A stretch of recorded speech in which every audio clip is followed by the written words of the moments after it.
One of the most profound and relevant questions in our human interaction is the difference between persuasion and manipulation, and the fine line that separates these two concepts.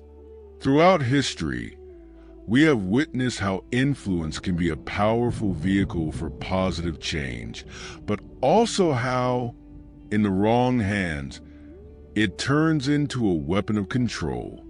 Understanding this distinction is essential, not only to protect ourselves from external influences, but also to act with integrity in our daily lives. As we move through life, we interact, influence, and are influenced, and we do not always clearly discern when an act stands on the pillar of ethics and when it starts to crumble into the shadowy and selfish. Let us reflect on this difference. For in understanding it lies the key to our relationships and the integrity of our actions. Persuasion is a noble art. It means presenting arguments, laying out ideas, and appealing to reason or emotion so that others, freely and without coercion, adopt a viewpoint, accept a proposal, or take action. Persuasion rests on respect for the other. It is a dialogue, an encounter where ideas are presented openly and honestly, allowing the freedom of thought and decision to prevail. The one who persuades seeks the good of the other as much as their own, valuing the autonomy of the interlocutor. It is like the gardener who plants the seed, waters it, and waits, not forcing growth, but allowing it to happen on its own in its time. Manipulation, on the other hand, is the dark side of this influence. It is not an equitable exchange, but a game of shadows where one party deceives, coerces, or distorts the truth to achieve their own ends. Manipulation disguises itself as persuasion, but its intentions do not seek a mutual outcome, instead sacrificing the autonomy and well-being of the other. The manipulator uses covert tactics, deception, and often feeds on the vulnerabilities of the person to impose a result. It is like the illusionist who, while entertaining with one hand, hides the true intention with the other. We might then ask, what turns an act of persuasion into manipulation?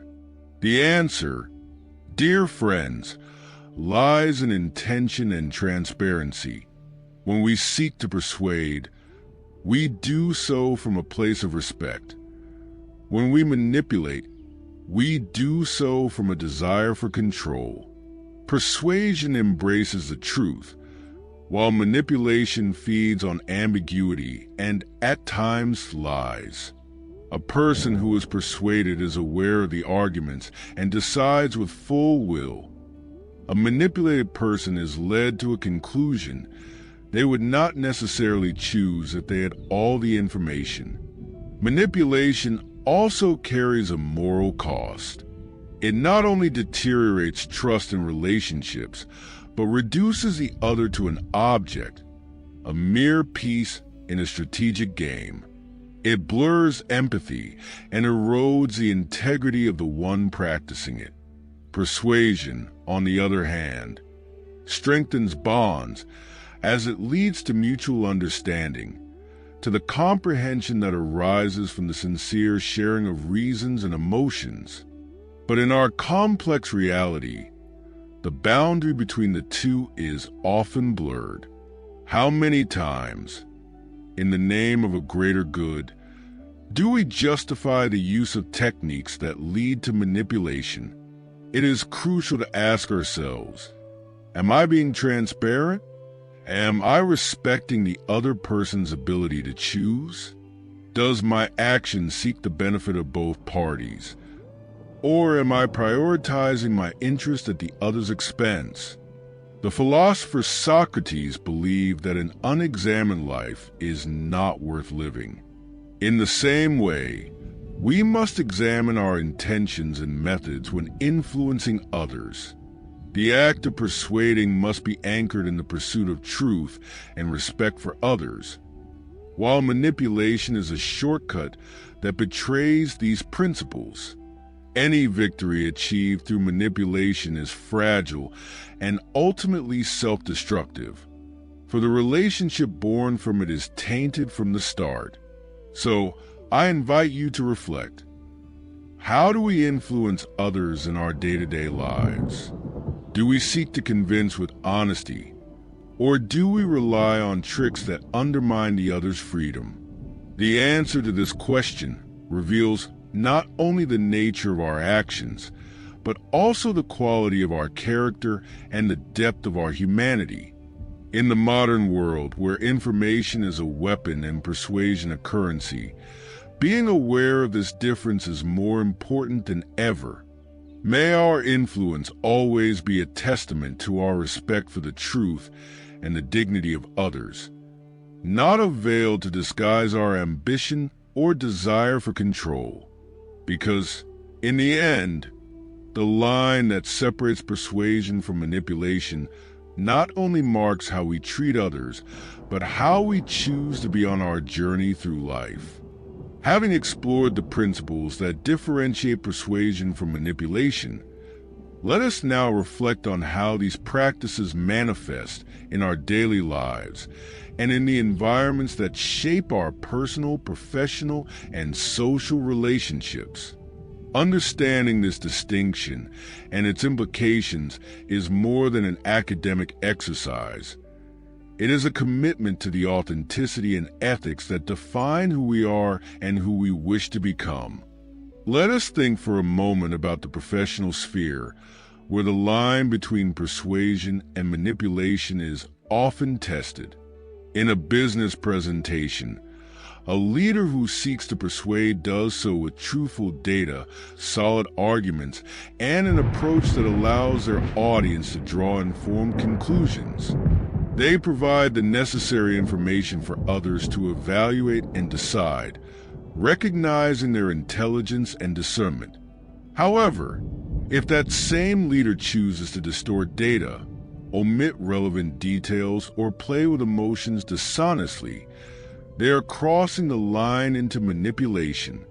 This change, sometimes subtle, has profound consequences. Where there was once trust and respect, doubt and mistrust arise. Now, let us turn our attention to the more intimate sphere, the world of personal relationships. It is here where the subtleties of persuasion and manipulation can be even harder to discern. Someone who persuades a friend or a partner to make a decision does so out of love and understanding, creating space to listen and consider the other's perspectives. The conversation is nourished by an honest intention that both parties benefit, growing together in understanding. But someone who manipulates in these same spaces resorts to emotional blackmail, exaggeration, or the distortion of facts, using proximity and shared vulnerability as weapons to control the outcome. The line between persuasion and manipulation is also evident in the field of politics and mass communication, where leaders and public figures play an enormous role in influencing the masses. Here, the ethics of persuasion take on maximum importance. As a leader who persuades transparently fosters critical thinking and healthy debate, contributing to the development of a more informed society capable of making decisions for itself. When, on the other hand, manipulation is used, reliance on misinformation, half-truths, and appeals to the population's most primitive fears results in subtle yet dangerous control that undermines collective freedom.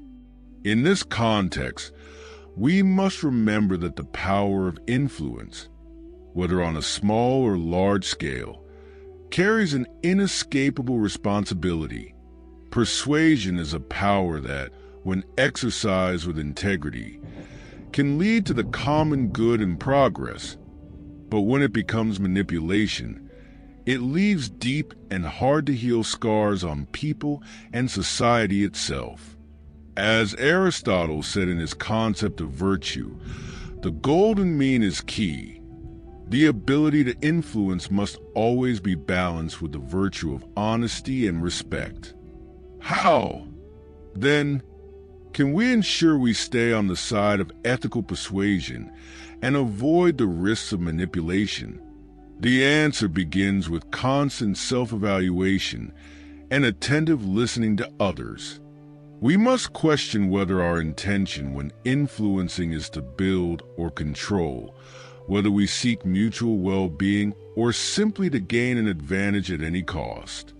Manipulation may bring immediate benefits, but ethical persuasion builds lasting relationships and a legacy of trust. So, dear listeners, let us be guardians of our words and actions. Let us reflect on the nature of our interactions at home, at work, and in the community. Let us remember that true persuasion, one that honors others, is not an imposition but an invitation to a dialogue that transforms. It is not the ability to impose our will that defines our greatness, but the capacity to inspire and empower others to see and choose the path for themselves. In a world saturated with voices, where persuasion and manipulation coexist in a constant dance, let us always choose clarity, empathy, and truth. For only in truth will we find the peace of a clear conscience, and only in empathy will we find the connection that nourishes the soul. May our influence, therefore, be a reflection of our commitment to ethics and humanity, not a shadow that darkens our ability to love and respect.